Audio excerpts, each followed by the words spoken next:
Jemaat yang dikasihi oleh Tuhan kita Yesus Kristus. Shalom dan selamat pagi untuk kita semua.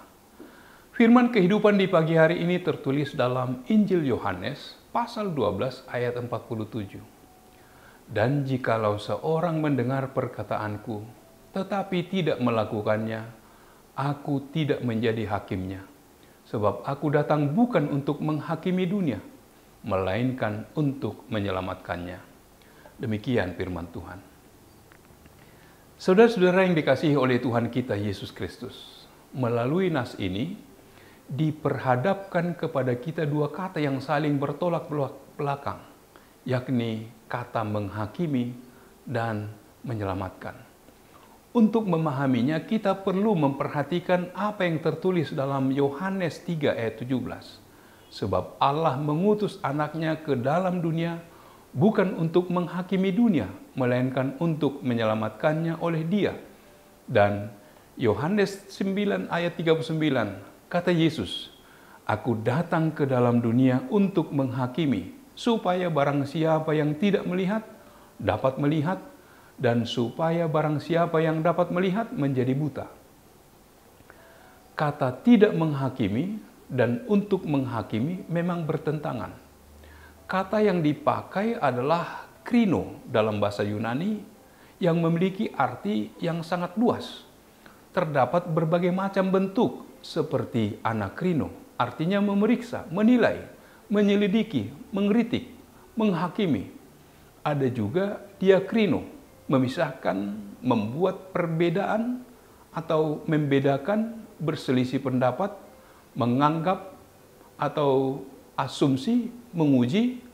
Ada lagi ekrimu, membuat perhitungan secara konseptual, berarti menghakimi kelayakan seseorang untuk bergabung dalam suatu kelompok.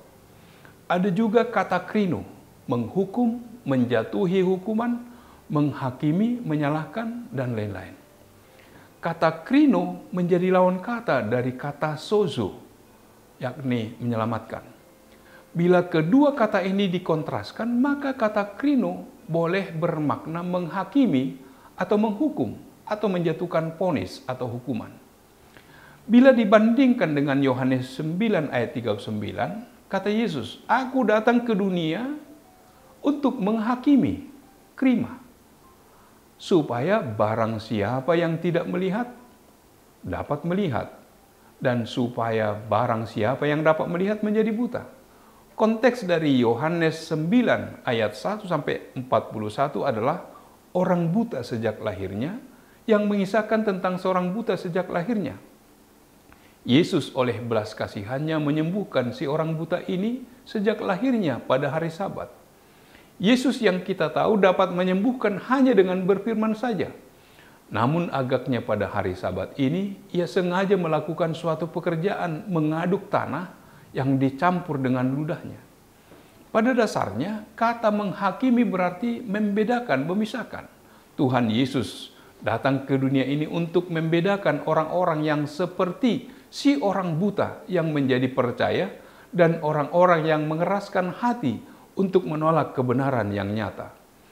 "Aku datang ke dalam dunia untuk menghakimi, supaya barang siapa yang tidak melihat dapat melihat, dan supaya barang siapa yang dapat melihat menjadi buta."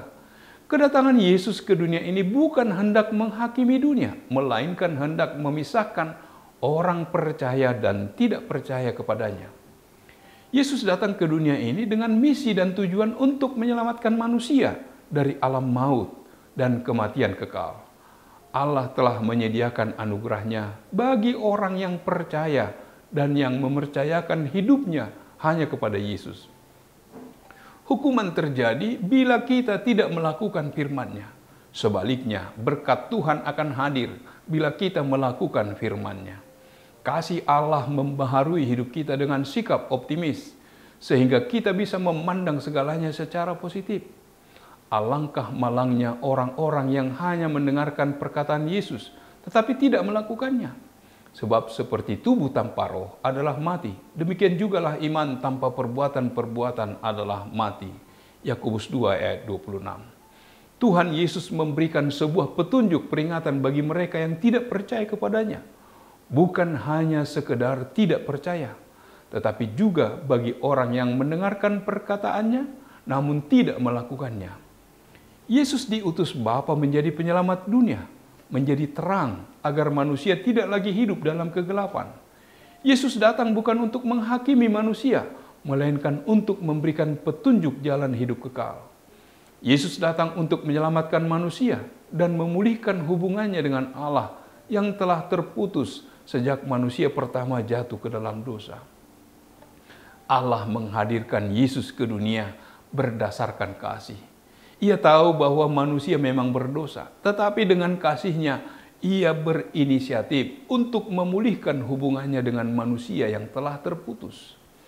Yesus datang bukan untuk menghakimi, melainkan untuk menawarkan keselamatan dan tidak memaksakan kehendak-Nya. Ia hanya mengulurkan tangannya dan membiarkan kita menyambutnya ataupun tidak. Inisiatif ada pada kita. Apakah kita mau menyambut uluran tangannya agar kita diangkat dan diselamatkan dari dosa? Atau kita mengabaikan tawarannya? Kita bebas untuk memilih. Agar kita tidak menyesal dan mengabaikan tawarannya, marilah datang kepadanya dan sambutlah uluran tangannya. Amin. Marilah kita berdoa. Allah Bapa yang bertata dalam kerajaan surga, puji syukur bagimu Tuhan yang mengingatkan kami, siapapun kami, ketika kami mendengar perkataan-Mu, biarlah kami melakukannya dalam kehidupan kami, sebab kedatangan-Mu bukan untuk menghakimi dunia, melainkan untuk menyelamatkannya. Engkau menawarkan keselamatan bagi kami.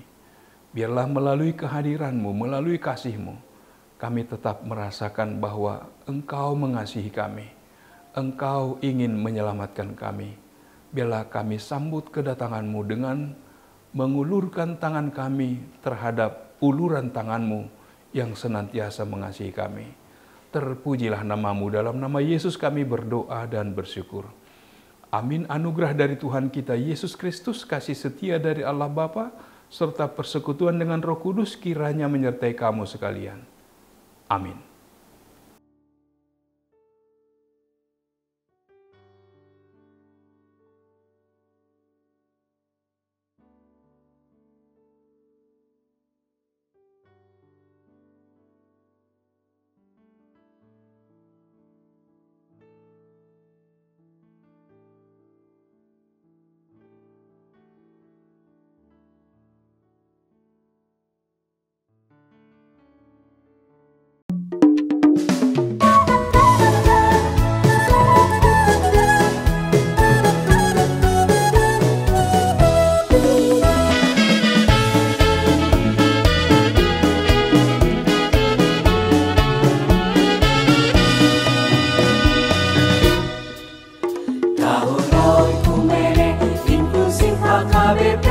Proaktif menghadirkan kebaikan Allah, jauhkan diskriminasi dan juga rasis, agar terjaga kedamaian. Jauhkan diskriminasi dan juga rasis untuk kebaikan bersama. Kota Yesus waktu di bumi harus mengasihi musuhmu agar sempurna kehidupanmu seperti Allah Bapa, agar sempurna kehidupanmu seperti Allah Bapa. Okumene mempersatukan umat manusia di bumi. Okumene selalu membebaskan orang tertindas dan termarginal. Kita semua saling mengasihi sesama manusia. Apapun adanya kita wujudkan keutuhan ciptaan Tuhan.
semua saling mengasihi sesama manusia. Apapun adanya kita wujudkan keutuhan ciptaan